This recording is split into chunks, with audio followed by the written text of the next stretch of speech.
In my last speech, my topic was competitive sports being unhealthy for children, and I chose being against that with saying that they are healthy for children. But this week, I'm going to talk about how it is unhealthy for children. And the first reason why it is unhealthy for children to be in competitive sports is because it is a lot of pressure, especially at that young of age. The pressure to, play good and still keep up your grades and get everything done at the same time and still have a social life and try not to upset people because you're too busy this weekend and you have to tell them no and all that stuff. So all in all, it's just a lot of pressure for a child to take in, whether it's an 8-year-old or 18-year-old. Either way, it's still a lot of pressure. And then another reason why it is unhealthy for children is you don't get as much study time if you're in school. And I know this from experience because I was in AP US history, and my teacher literally said, if you're in any sports, you do not need to be in this class because your sports become time consuming and studying for that class was a necessity.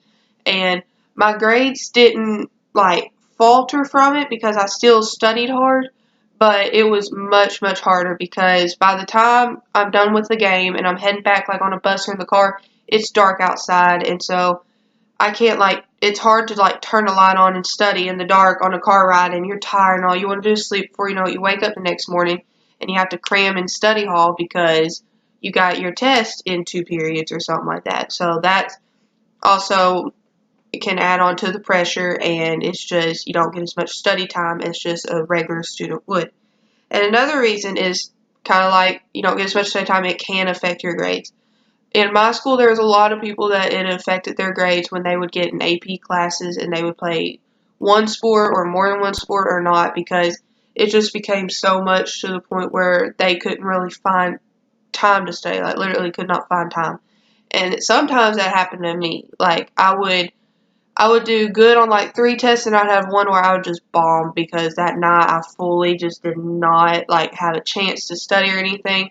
I had to cram in study hall and just hope and pray for the best, and it didn't work out that well.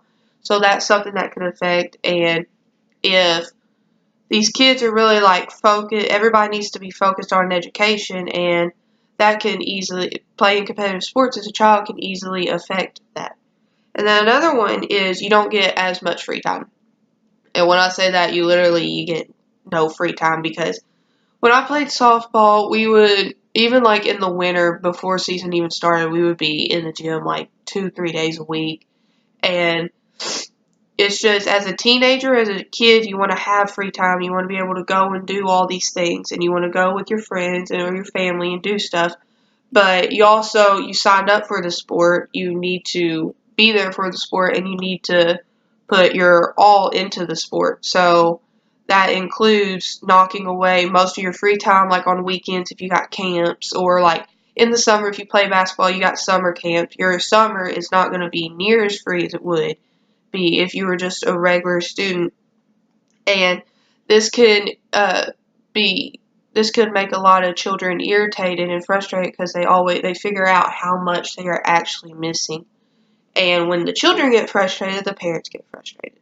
And that's another thing, is that parents can easily get too invested. And I know that from experience because there has been several parents that have literally put so much pressure on their child to the point where the child didn't even like the sport anymore and they ended up quitting once they hit 8th grade. And that's a terrible thing to see a child go from something they love so much to just completely hating it and not even continuing it in high school because their parents would drag them to all these camps, to AAU ball, to travel teams in the summer, to fall ball, to whatever they possibly could. And playing sports is supposed to be fun for the kids, it's supposed to be fun for the parent to watch, but the parent don't need to become an agent and a manager trying to find all these different teams and trying to find all that stuff.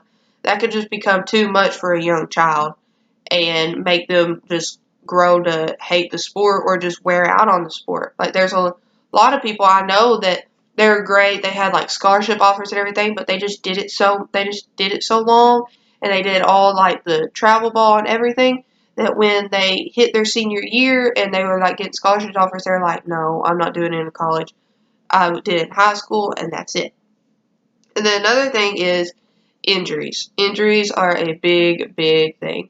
And injuries can end up affecting you further in life. And I know that from experience because I have had several injuries that still affect me. Like I did something to a ligament in my back, and it also pitched off a nerve. And like just today, that like hurt me just because I sat in a position too wrong.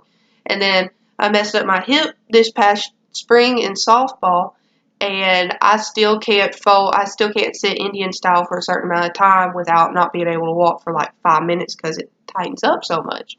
But that comes with playing sports, and as a parent or as a coach or as like a teammate or just as yourself, you don't want to see any child have to go through like pain or injuries or anything that could affect them later in life. And that's a big thing that can affect them is injuries, because sometimes there could be detrimental injuries. Like in football, I've seen on TV so many people get paralyzed, or so many people get concussions to the point where they don't remember where they're at or who they are for like a few days. And that's really, really, really scary thing. And that's something that sometimes just don't need to be risked. And putting children in competitive sports makes that risk higher.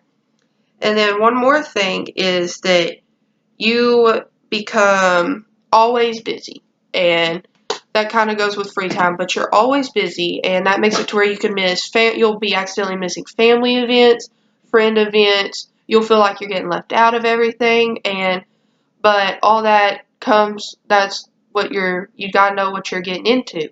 And that's why I think all of the topics I explained is why it's unhealthy for kids to be in competitive sports, because it's just so much change, so much going. They're dragging around at school. They barely sleep at night because they get in late, or they accidentally oversleep because they're so tired from the game before. And then they wake up and they get to school and they realize they have a test. Before you know it, they're cramming in a study hall, and sometimes they're missing school because they have to go to the hospital that night and get like a hip or finger or knee or something checked out, or concussion, and they miss school because they got a concussion during a game or something. And all in all, it's just sometimes it is just truly not worth it to put kids in competitive sports at such a young age.